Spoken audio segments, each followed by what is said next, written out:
Welcome to the Reseller Hustle. My name is Amanda. I've been selling on eBay since 2002. I have seen it all through the years, from the wins, the struggles, and everything in between. This podcast is your go-to guide for everything in the world of reselling. Whether you are a seasoned reseller or a newbie, we'll share tips, tricks, and stories to help you grow your business. So grab your coffee and shipping supplies, and let's get started.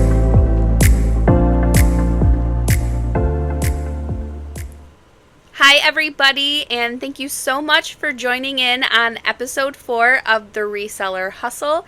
Today I am going to be talking about unhappy buyers, open cases, nasty messages, all the stuff that we dread when we start reselling on eBay or any platform, because this happens on any platform. But for me, I feel like this happens the most on eBay. It doesn't happen a lot to me, but out of all of my platforms, everything that I sell, I would definitely say that I have the most issues with buyers on eBay.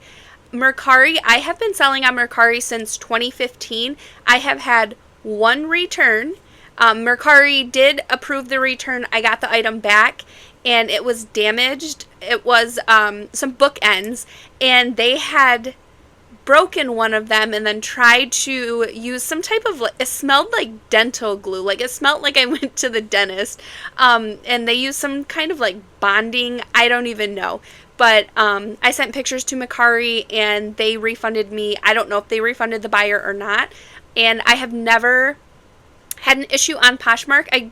I did have where I actually made a mistake on Poshmark. I used a priority mailbox, of course, and I pulled off the little sticky tabs and I didn't tape the box shut, and the box must have opened during shipment, and it was a vintage Coach leather bag. It fell out, and so the buyer received an empty box, and Poshmark went ahead. They sent the refund to the buyer for that. I wasn't at fault, even though it was my fault. Poshmark didn't make me refund the buyer. They refunded the buyer. So those are the only two issues I have ever had on Mercari and Poshmark. eBay, totally different story. I am part of probably, I'd say, 5 reselling groups on Facebook. And the horror stories that you can see in those groups will scare you away from selling on eBay for sure.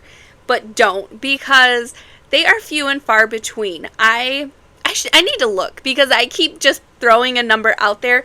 But I'd say I sold like 1,300 items, probably more than that, because that's just my main account. I probably sold about, we'll say, 1,600 items on eBay last year in 2024. And I had probably 2 people lie to open a case, and I received quite a few negative feedbacks, all because people don't know how to read. And I had a couple upset customers. I was able to deal with them, no problem. But this isn't the norm. If you sell on eBay, this is not the norm. And I mentioned this in my last podcast. I try to stay away from low ticket items, because I do realize that those are the problematic buyers. They are the ones who want the world in an $8 Old Navy t-shirt. So I try to steer clear of items like that, just to try and keep my sanity, honestly. If you are part of these Facebook groups and you see these stories, don't let it faze you. Don't let it scare you. Will it happen to you? Yes, definitely. It will happen to you, but don't let it stop you. Again, it's not the norm at all. So what I have noticed, again, you guys, this is all off of my experience. Your experiences could be totally different. I'm just giving my opinion on things and sharing my story with you guys. So what I have noticed is, if I receive a negative feedback or somebody opens a case, they don't contact me first. They go straight to eBay, leave a negative feedback, or open a case without, saying something like, oh, I received my item and I have an issue with this, or I received my item and it has a crack, or whatever. They usually just leave negative feedback. So I have a negative feedback right now from a woman who purchased a Ninja pitcher. a replacement pitcher for her food processor. And I put in the item number, which I got right off the bottom of the pitcher. She purchased it because it was the item number. It matched up with the one that she had that was leaking. She got it, and it didn't fit. And I don't accept returns. And I know a lot of people are like, oh, if you accepted returns, you wouldn't have issues like this. And I'm not taking returns. I don't sell clothes. I don't sell shoes. Everything that I buy, if you're purchasing it, you're purchasing it for a reason. I don't want people to rent my stuff. I've never taken returns. It's totally a personal preference. If you do take returns, that's perfectly fine. I'm not trying to persuade you to not take returns. For me personally, my business model, I don't take returns. So I had no idea that she had an issue, and I don't check my feedback. I don't check my feedback. I check my sales. I've been as low as a 97 point something feedback, or I told you guys last week, one of my accounts was down to like a 80 something percent feedback, like a 85% feedback.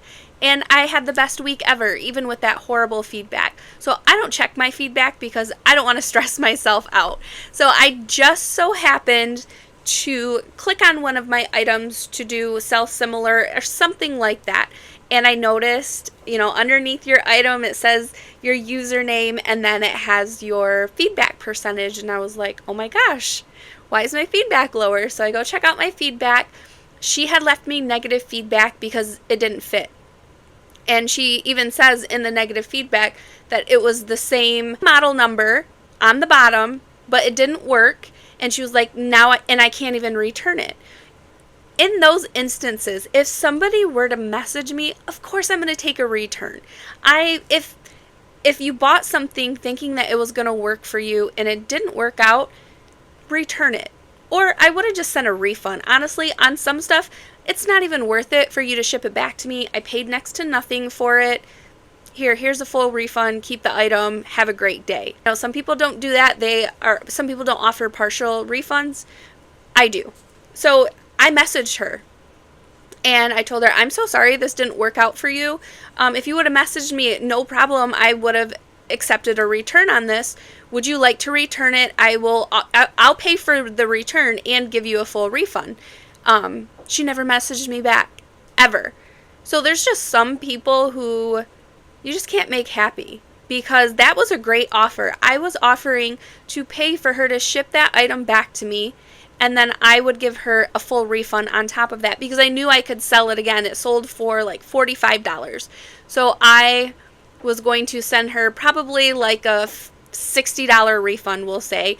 But I wouldn't send all of that because when you send a refund, eBay refunds you the fees. So on an item like that, I'm so bad with fees. I probably paid $11 in fees. eBay would have refunded her the $11 in the fees, and then I would have just had to refunded her the difference. And then obviously I told her I would pay for return shipping, and I could have sold it again. I probably would have only ended up profiting $15, but it was better than losing all the money. But she never wrote me back, and I was really annoyed with that because I don't know, I just feel like people don't understand that this is how people make money, and no matter what eBay likes to lie and tell you, people do look at feedback. Do all people look at feedback? No. But I guarantee I have missed out on sales because I have a 98.1% feedback, because that's just how some people are. And I'm okay with that. I've said this before. I don't like uptight buyers. So if you don't want to buy from me because I don't have a 99 or a 100% feedback, I'm okay with that. Okay, so let's talk about cases. I feel like the most common case that I get is item not received.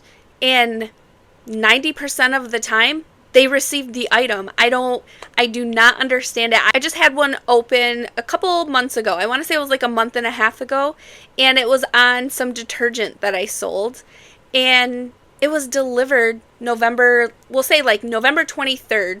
And they opened a case December 7th. Saying that it was never received. The first thing I do is check the tracking number to see if it has been delivered or not. It had been delivered, So then I message the buyer. I keep it all through the case. You can go through messages. That's perfectly fine. I keep everything in the case. I replied and I said, delivery shows this was delivered to your home November 23rd. Are you sure you opened a case for the right item? I just want to check. If it didn't arrive, I can help you try and locate it. They never wrote me back. But that's always my go-to. And my plan, if somebody opens an item not received case and it does show it was delivered, I still try to offer some type of customer service. I always recommend for them to go check with the neighbors, check with your local post office, maybe check another door at the house. Maybe you had a substitute mail person or UPS driver and they left something at a side door or a back door. You can always try and open a lost package claim with the post office and just see if they can help you that way. And here's the great part about item not received cases, and it shows that it was delivered. You are off the hook as a seller. Now, obviously, you want to try and help your buyer as much as possible, but if they leave you negative feedback, it'll be removed. eBay will automatically remove it because you will win this case. If that tracking shows delivered, you are totally in the clear. You will win the case. This is like the only time when winning a case is a slam dunk as a seller. Usually, eBay sides with the buyer. I hate to say it, but it is true. This is the only time when you know you're going to win a case, and if they leave negative feedback, you know for sure eBay is going to remove it, is when it's delivered and they say item not received. But again, I always try to offer customer service for these people, even though I know I'm perfectly fine. I don't technically really have to do anything. And eBay will leave that case open for a pretty long time. I just leave them open. eBay doesn't hold my funds. I don't know if that's something new or if they only do that with certain accounts. But when somebody opens a case or a return, eBay never holds my funds. And they used to, and they don't anymore. Now, let's say somebody opens an item not received case and it hasn't been delivered. It needs to have an acceptance scan. Either you scheduled a pickup and they came to your house, picked up your packages and scanned it, or you took it to the post office and scanned it. Either way, it needs to show it's accepted into the postal service or UPS, FedEx, wherever. It has to show that you actually dropped it off and somebody else has possession of the package. If it doesn't, that's not good. If it does, and it's just a slow moving package, eBay does give you 7 days and you have to give a refund. So if there's no scans in 7 days, you have to refund. But if it has a scan on, like, let's say the 15th, and then it scans again on the 18th, and then it scans again on the 22nd, but it's moving super slow, you're in the clear as long as it's scanning. Once there are no scans for 7 days, you have to refund. Do not let the case go to eBay because they will decide in your buyer's favor because the item wasn't delivered. Here's the messed up part, because this has happened to me. It's been a while. It's probably been 2 years. And it was on a big ticket item. I sold a $200 CRTV. I think that's what they're called, like the smaller ones that the gamers like. Sold it for $200, and it was moving super, super slow. And finally, it was to the point where I knew I was going to lose the case. It had been 6 days, hadn't scanned in. So I contacted eBay, and that's when I learned about the 7-day scan thing. That was when eBay for Business was still on Facebook. And so I sent the refund. It was delivered 3 days later. So I contact eBay and I say, okay, this was delivered. Can I get a refund for the refund that I gave the buyer? And they told me, oh, you need to reach out to the buyer and work with them. Like, they're not going to send me money. And they didn't. They ignored my messages. So I was out the TV and I was out $200. But again, don't let that scare you. It's really rare that it happens. I didn't have any recourse with the post office, or no, it was UPS. I didn't have any recourse with UPS because the item was delivered. It wasn't damaged. There was nothing I could do. So when someone opens a case like that, eBay automatically gives you 3 days. It tells you have 3 days to respond. But you don't have 3 days where you have to refund the buyer or not refund the buyer or escalate the case. You do have that extra time for those scans. So ride it out as long as you can. I know it gets hard because buyers get impatient, they get mean, and then people get afraid of getting negative feedback. But if it looks like it's going to be delivered, even if they left you negative feedback, you would be okay because you would win the case. But the one thing you do not want to do not let eBay step in. If they step in, obviously they're deciding with your buyer. That's a ding against your account, and that's how you become a below rated seller. Are these little dings against your account, and one of them is cases closed without seller resolution or buyer resolution. I don't know how they word it, but that is one of the little dings that goes against your account that knocks you down from, top rated, above average, and then below rated seller. And you do not want to become a below rated seller. Trust me, from experience, I know you do not want to be there. Okay, so the next one is item not as described returns or cases, whatever you want to call them. I have had 3 people this year lie because, again, I don't take returns. So they lie in the return to be able to open an item item not as described, or an item is damaged return, so that they don't have to pay return shipping and they can get a full refund. What I do is I contact eBay on Facebook right away when I have an issue like that. I already know what's going to happen. It doesn't matter if your item was described perfectly and your buyer got exactly what they wanted. If they say item not as described, you have to take the return. There's nothing else you can do. You have to take it.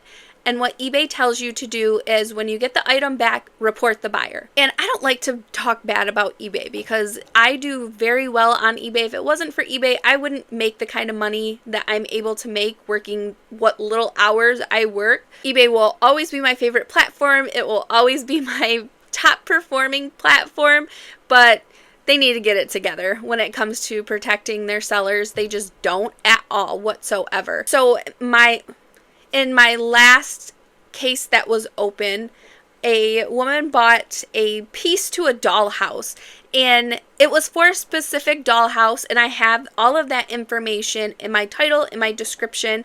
She buys it, gets it, has it for 3 days, opens a return saying, I sent her the wrong item. And in the return that she opened, she says, it doesn't fit what I needed it for.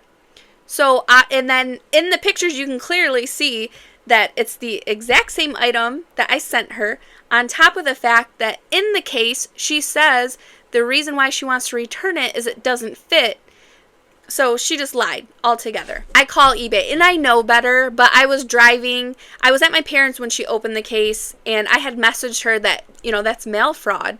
And she's like, oh, I'm not saying that you sent the wrong item. I'm just saying it doesn't fit. So I took a screenshot of the return, and the reason for the return, it says, sent the wrong item. And then underneath where you can write some stuff and then put the pictures, that's where she put that it doesn't fit. So I told her it's mail fraud. Like, I will file an IC3 mail fraud report. I will be reporting you to eBay.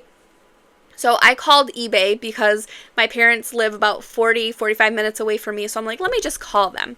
So you guys might, if you follow me on social media, you might have seen this reel.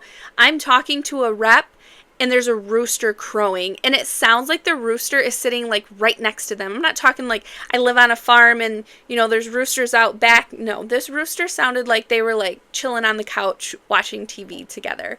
And I knew what they were telling me was wrong. And I feel bad for new people who call and they take the advice of these people, because these reps, if you listen to them, they will get you kicked off of eBay. I'd say like out of every 10 times you call eBay, at least 4 of those times you're going to get somebody who has no idea about the policy that they're supposedly telling you about. So what they told me to do is just to wait. Don't accept the return. You have 3 days to accept, and I couldn't deny it because it was an item not as described. So I could only accept it or give her a full refund. And so this rep told me, don't do anything. The case, it'll go to eBay, and then we'll be able to read everything and look at the pictures, and this will definitely be decided in your favor. So I'm like, okay. I just didn't feel like being on the phone or telling them that they were wrong. Like, I was just like, okay, let me get off the phone. So I get off the phone with them, and then the next day I get on Facebook and I go to eBay's main Facebook, the one with the Meta blue check.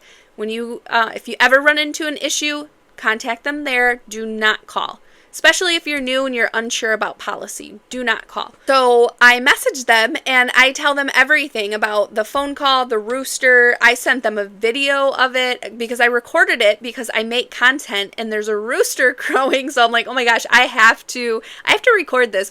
No one's going to believe me if I don't record this. So I sent them the video and it was everything that the rep had said. And she was like, I am so sorry. This is not the correct information. I'm going to pull up your phone log so we can figure out who you talked to and get this handled. She was like, but you do have to accept this return. Yes, I can see that the buyer is lying, but there's nothing we can do because they opened up item not as described. You have to take the return. When you get the item back, then you can report the buyer for misuse of the eBay return system. So I'm like, whatever. I get off the chat with them, and then like 2 minutes later, she sends me another message, and she was like, Amanda, I just want to apologize again for the bad information that you were given. I'm so glad you contacted us instead of waiting. So what I'm going to do is I'm just going to escalate your case. We are going to refund the buyer out of eBay's money, and it's going to be closed with nothing to your account. Your buyer doesn't need to return the item to you. We're not going to deduct any funds. Case is not decided against you. Like, it's basically a wash, which I'm happy with. As long as I don't have to refund somebody and pay return shipping on something for absolutely no reason, I'm happy. So definitely always contact eBay on Facebook. Don't call. It's so hard to even get somebody to call you. You don't call eBay anymore. They call you. And on your phone, on the eBay app, there's a little section that says help. You click help. It opens the chat. And then I just type agent until it says, okay, this is your phone number. Someone will call you in 2 minutes. That's usually what I have to do in order to get somebody to call me. There have been times where I've been on that chat for 20 minutes typing random stuff in, trying to get the prompt to be able to get somebody to call me so I could get some help. Okay, guys, let's talk about negative feedback. I'm a professional when it comes to negative feedback. So I just got a negative feedback 2 weeks ago. My daughter worked for me for a while. I want to say like 6 months. She was drafting all of my listings, and then I would just add in shipping and then list the item. Well, she listed an item, and I made a video, and I even said, like, this was in my death pile. I didn't even know my daughter listed this. I'm going to have to make sure she gets her commission. She's not getting her commission. Not happening. So she listed this speaker as new. She must have not even opened the box to check because it was used. And I shipped it out, thought everything was okay. And then I checked my feedback. I have a 98.1 right now. So when this person left a feedback, I want to say I was like in the 97s somewhere. I don't remember where. But that, like, my heart stopped because I'm like, okay, that's like really low. So I read the feedback. It was used. It was not new in the box. My daughter just never opened it to check. So I message him and I'm like, I am so sorry. I kind of lied to him. I didn't tell him, my daughter, because I kind of felt like that was not a believable story. Even though that's the truth, that's what happened. I told him that I had purchased the item under the assumption it was brand new. I was told it was brand new when I purchased it, and I never used it, and so I just put it on eBay assuming that it was brand new. And I told him, I am more than happy to send you a full refund because this was totally my fault. I should have opened the box. I should have checked. So I took accountability for it. I told him, I'm going to send you a full refund. And would you consider, if I sent you a feedback revision, would you consider changing your feedback? I said, either way, I'm sending you the refund. And I went ahead and I sent the message, sent him a refund. He messaged me back. He was so nice. And he said, not a problem at all. I've never done a feedback revision. I don't know how it works, but I would gladly change my feedback if you're sending me a refund because the problem has been solved. So I just told him that he would get a message and there would be a link and it would all be set up for him. There was really nothing he had to do except for open the message, and buyers only have so many days. I want to say it's 5 business days. I could be wrong, but maybe it's 7. But there is only a small window for them to change that feedback. So he changed it right away. Super nice. Problem solved. Everybody was happy. I still haven't told I totally forgot to tell my daughter about that. I'm going to have to tell her. I should deduct the shipping cost from any of her other items that she has listed that will potentially sell. So if something is my fault, I am going to do everything to make it right. I make mistakes. Still to this day, things happen, but my buyer should never pay for my mistake, ever. When you get a message from a buyer, how you respond really depends on how are you running your eBay account. Are you protecting your feedback at all costs? Are you going to bend over backwards for a scammer and give them a full refund? It really depends on how you want to run your business. So for me, if something's my fault, I am going to do everything in my power. If someone's trying to scam me, I'm not going to be nice. I'm not going to bend over backwards. I'm not offering a partial refund. If I feel like you are trying to open a return and you are lying so you don't have to pay the return shipping, or I feel like you might swap items out and return something to me that is not supposed to be returned, I'm super assertive. I let them know that I know that they are lying and I call them out. But if you are trying to protect your feedback, that's probably not the best way to go.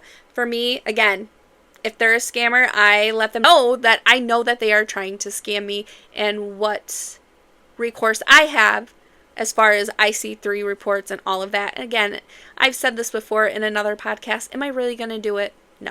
Too much time. Unless it's like a high ticket item, which I've never had an issue with a high ticket item. I do offer partial refunds if there is an issue. And a lot of the times buyers are happy with that. I will send full refunds if I make a really big mistake, or I will replace things at my cost. I had a Billy send me a message a couple weeks ago. She had purchased 2 Barbies from me. They were reproduction Barbies. In my listing, I state that the rubber band is dried that holds their hair up. These Barbies are from like 92. So the rubber bands that holds their hair up, they're all busted and dried out, all like that. And in the listing, I mention the black rubber pieces being in their hair. It's in the pictures. She gets the Barbies. First of all, she's upset at my packaging because I didn't bubble wrap them. Well, here's the thing. Barbies don't break. I put them in a box, and they had the brown paper that I used. They were nested in between brown paper. So her message to me was, your shipping was horrible. These dolls could have broken during shipment, and you didn't tell me, and you could have spent the time to pick the rubber bands out of their hair. I gave her a nice discount because I only have a few left. I sold 2 to her, and then I have 2 more left, and that's it. They're all gone. I had probably about 20 of those to start. That's the other thing. People who ask for a shipping discount or what's the lowest you can go? Again, those are the problem people. This lady, that right away, what's the cheapest you can ship these for? Can you give me a deal if I buy 2? And I should have known better. I'm so surprised she did not leave me negative feedback. So I wrote her back and I said, were the dolls damaged did they arrive damaged? ? Because she's talking about how horrible my shipping was. I don't want another negative feedback right now. Like, I don't want to go below that 98%. So I figure, you know what? I'm going to protect my feedback. So I told her, I have another blonde, because her issue was the blonde and it was going to take her a while to pick the rubber bands out. So I offered to send her a replacement, and she was like, no, it's fine. And that's all she said. So again, I was really shocked that one did not end in negative feedback. And she's another person where you're just not going to make everybody happy. I would never bubble wrap a Barbie unless it sold for like good money.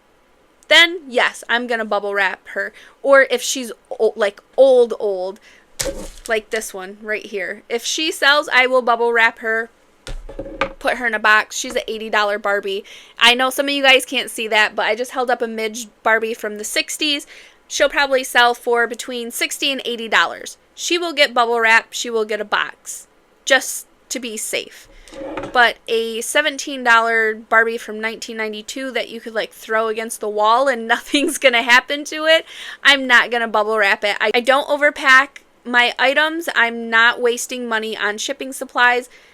Those Barbies I could have, if I bubble wrapped those to ship them to her, I would have put them in a poly mailer. But I figured a box was a better option because they would be better protected in a box versus a poly mailer. They didn't need bubble wrap. Some people just like to find anything to be upset about. When you are new, you're going to make some shipping mistakes. It's going to happen. And your buyer should never pay for that. You should never cancel an order because you made a mistake. If you decide to auction something off and it sells for pennies compared to what you thought it was going to sell for, that is not your buyer's problem. Suck it up, ship it out, and lesson learned. Your buyer should never pay for your mistakes. The last thing you want to do is cancel orders when you're brand new because, again, canceled orders count against you unless the reason is because the buyer asked for a cancellation, which a lot of people will lie and use that excuse to be able to not get a ding on their account and cancel an order. I do not recommend that. That is not the way to go. You eat the money and you ship the item out. No matter what the issue was, if it was a mistake you made, you fulfill your side of things, you ship the item, and like I said, it's a learning experience, and I'm sure you'll never make that mistake again. Or if you do, they'll be spaced out nice and far. Because I have made the same mistake multiple times, but at least there's a nice span in between them. Let's talk about below rated seller. So I talked about a couple situations where those dings can count against you. Now to check where you are as far as, am I close to being a below rated seller or what? You have to do it either on a computer or on your phone. I have an iPhone, so I will always reference iPhone.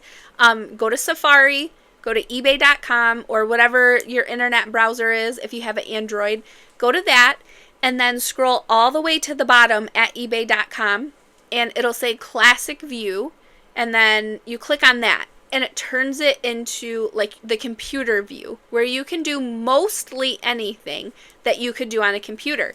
So then you go to my eBay at the top and then go to selling. And then right there, scroll down a little bit. It'll have like all these little graphs with your sales. Scroll past that and it'll show where you are. So let's say right now you are above rated and it says forecasted. So they decide on, I believe it's the 20th or 21st of every month where you are. If you're top rated, below rated, whatever, they do that on either the 20th or the 21st. And it'll show where you're at now and where you're projected to be.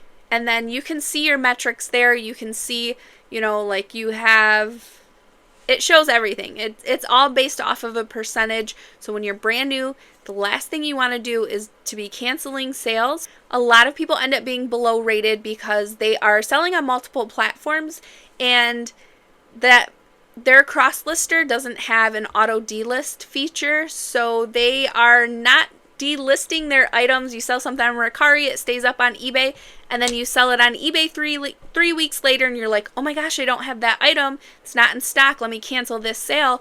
That counts against you. You do that a couple of times, you will become a below rated seller.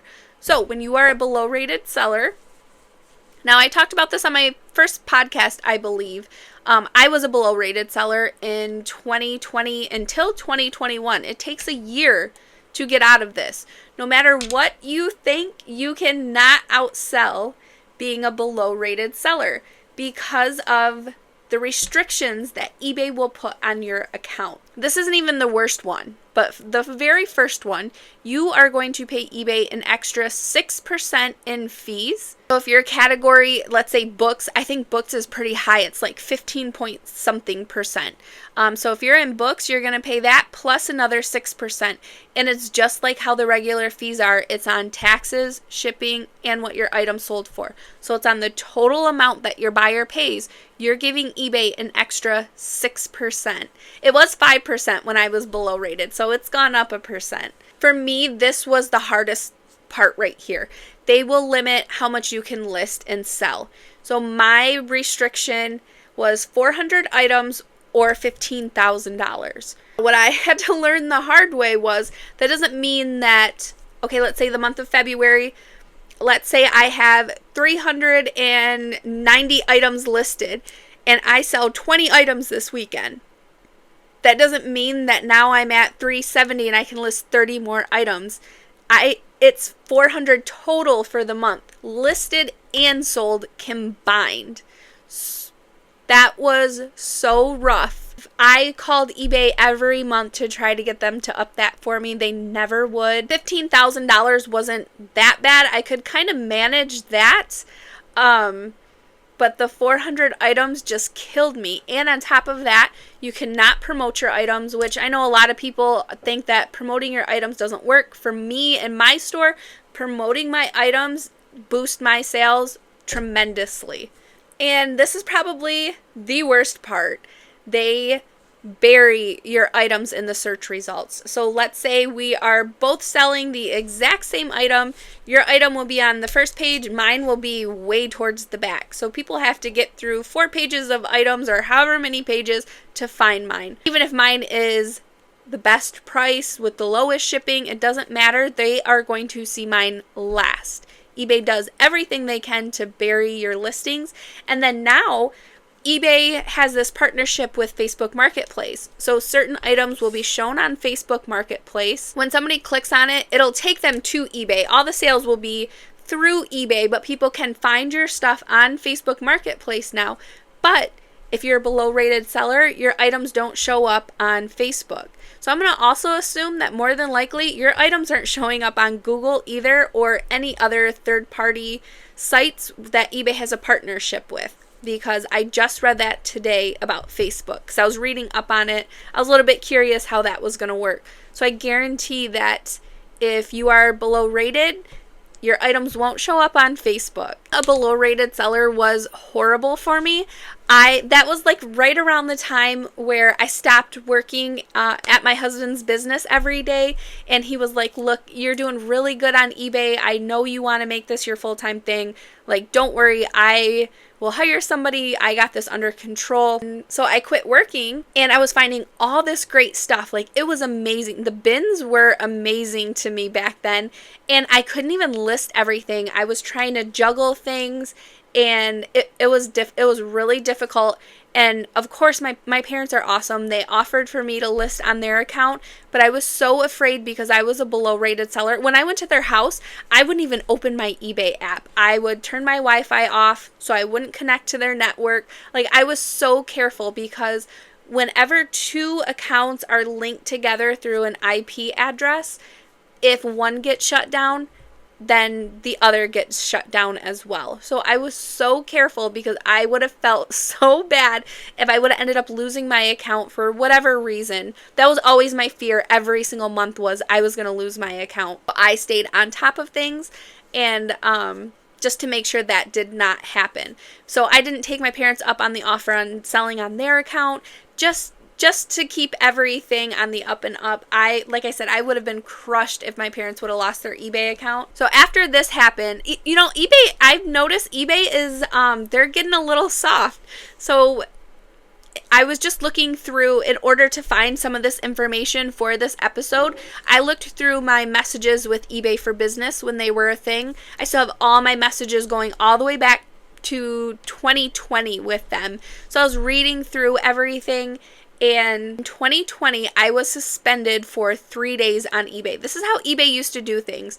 And so I was suspended for listing a recalled blade for a food processor. And so they gave me a 3-day suspension. And that's when I decided to open up a second account, because I'm like, okay, if I'm suspended, if I had another account, I wouldn't have to twiddle my thumbs for 3 days. So I decided to open a second account, and I believe it was 2020 or 2021. I can't remember. I have no clue how long that account has been open. You guys, I have such a mom brain. I just had to pause that and rewind because I totally forgot where I was going with that story. So eBay is getting soft. I had a 3-day suspension for selling that blade because it was my third violation. So I had like a Vero violation. I had listed something else that eBay claimed was recalled or something. So anyways, I got a 3-day suspension. Right now I log into my eBay account and I have 11 violations for random stuff. This is one downfall to making social media content is people love to report your items. So people will report my items, and when I get the email from eBay, it tells me how they found my item, and 9 times out of 10, if I get an item that's pulled that I had no idea about, it's because somebody reported it. So that's another reason why I have multiple accounts. But I opened up that second account when that happened. And like I said, now eBay, you can have all of these violations and it's almost like they're not doing anything. At least that's what I thought.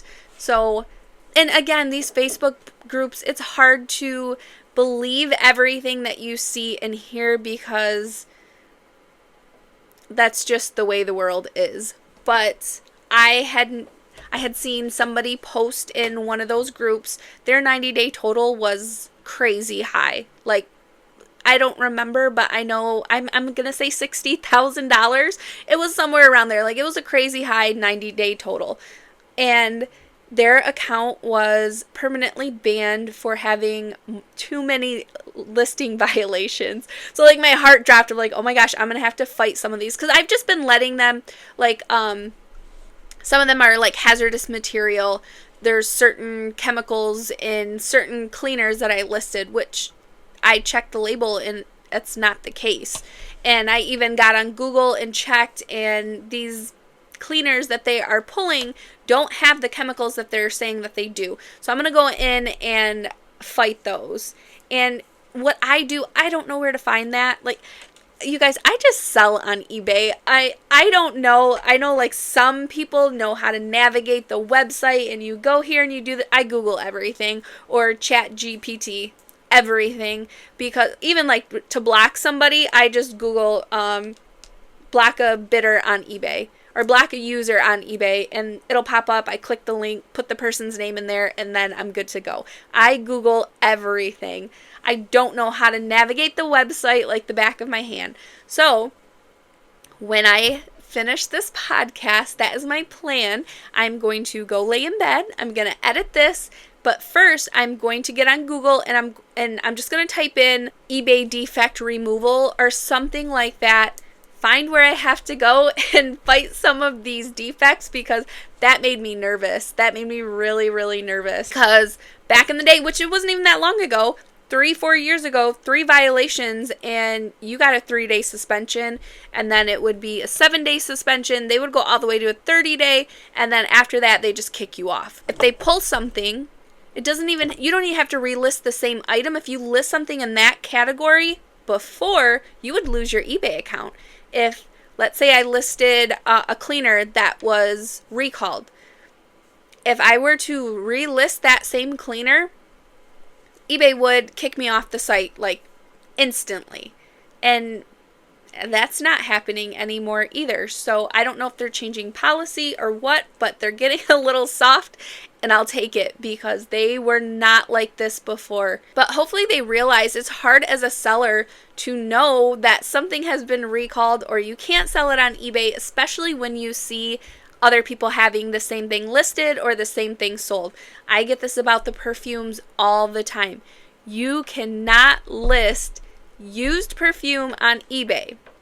I did it for years knowing that I couldn't, because I was making over $15,000 a year selling used perfume and cologne. So I wasn't going to give that up. It wasn't until my social media account got bigger and bigger and someone reported me They reported like 15 of my listings, and eBay pulled like 20 something used perfumes one day. And I made a video about it. And I even said, because I knew the policy, so I always said, no, you can't list these items on eBay, even though I was listing them on eBay, because I never want to give bad information. So it was kind of like do as I say, not as I do type of thing. So I got caught. I pulled all my used perfume because in my mind, I'm still thinking old eBay, where if I accidentally forget one, I'm going to get pulled off of eBay. Like they're going to yank my account. So I forgot a couple, and it was like a week later, and I got another 5 policy violations. Somebody had reported my perfumes again, and my heart sank and nothing happened. So I'm like, oh my gosh, like what's going on? I thought I was going to lose my account. I was sweating bullets. I list this lotion, and you cannot sell used lotion on eBay.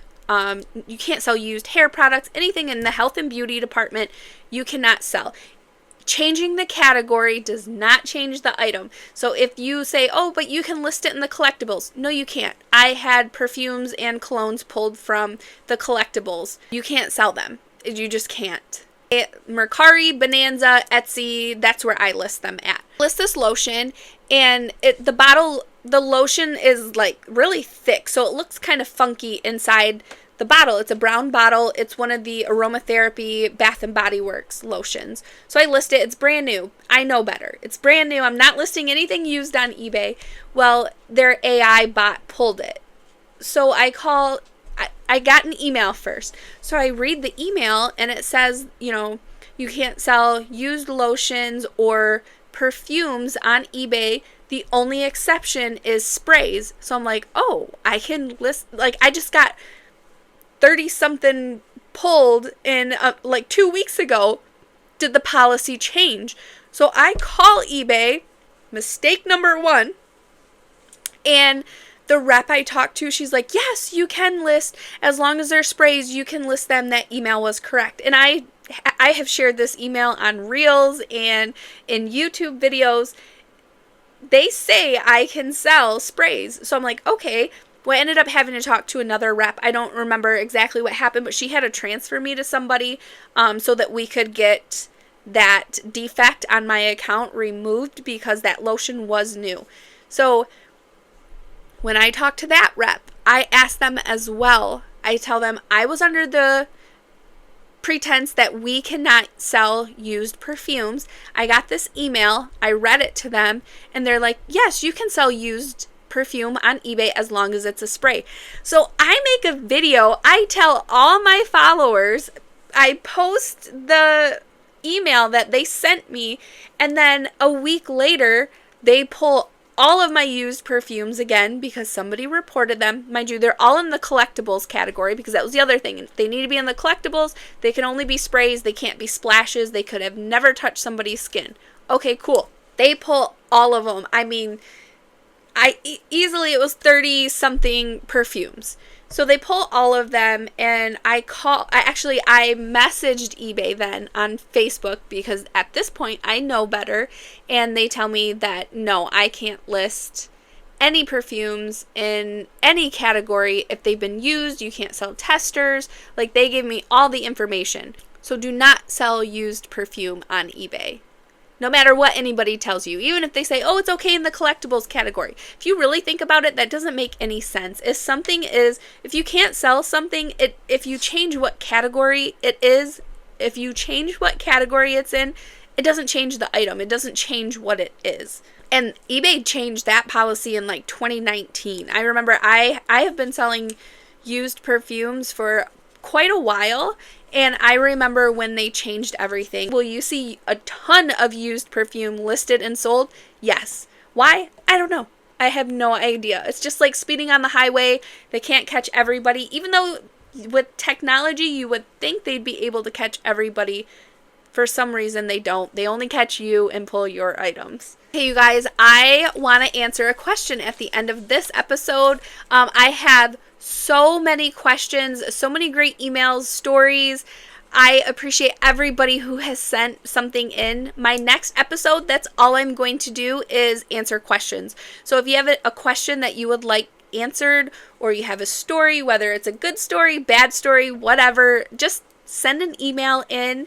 The email is resellerhustlepodcast@gmail.com. This podcast is for you guys. So whatever questions you have that you would like answered, send them in, and that is what the next episode is going to be. But today I want to read Patty's email and answer her questions. She has been following me for forever, so when I had saw that she had sent an email, I knew I was going to answer hers. Hey guys, so Patty's first question is about shipping. So in one of my previous episodes, I talk about how I offer 2 shipping options for my buyers.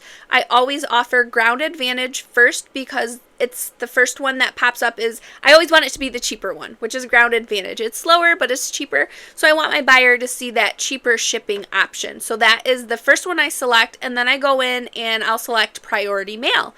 And so she mentions that she's never seen where she can add a second shipping option in. So I always list on my phone, so I have no idea on a computer, but I feel like most people list on their phone. So when you go to list and you get down to the shipping part, it'll say shipping with a green check.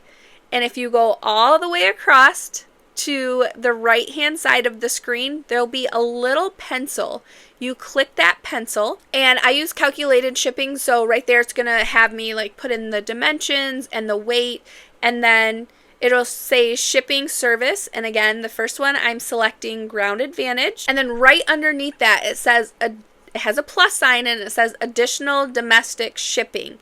You click on that little plus sign, and then it has all the shipping options, and you can select whatever shipping option you would like to select next. Okay, so Patty's next question is she bought the printer that I recommended in my Amazon, but she has no option to print her labels in bulk on her phone when she ships. And the reason for that is you can only do bulk shipping on eBay. On your computer. And what bulk shipping is, let's say that I sold 12 items this weekend. I open up my computer and I go to eBay bulk shipping, and I can put in all the weight and dimensions for all 12 items, select all the shipping services for all 12, and then all 12 labels will print at one time in order, and then I can generate a scan sheet from there. And that's the only plus side to doing bulk shipping, is getting that scan sheet, so that when I go to the post office, they only need to scan one piece of paper instead of scanning all 12 of my items. For me, it's like a reassurance, because you never know at the post office. My post office is great. Not my substitute mail worker, but my post office. We have like 3 post offices that I use. All 3 of them are amazing. Everything always scans in, whether I have a scan sheet or not. But that scan sheet, once they scan that one barcode, all 12 of your packages scan in at one time. But you have to do it on a computer. Okay guys, I'm going to wrap this up. I am going to try and fight those defects and go relax for the evening. Thank you guys so much for listening in. I appreciate all of you, and you guys will hopefully hear from me in a couple of days. If not, definitely next Tuesday.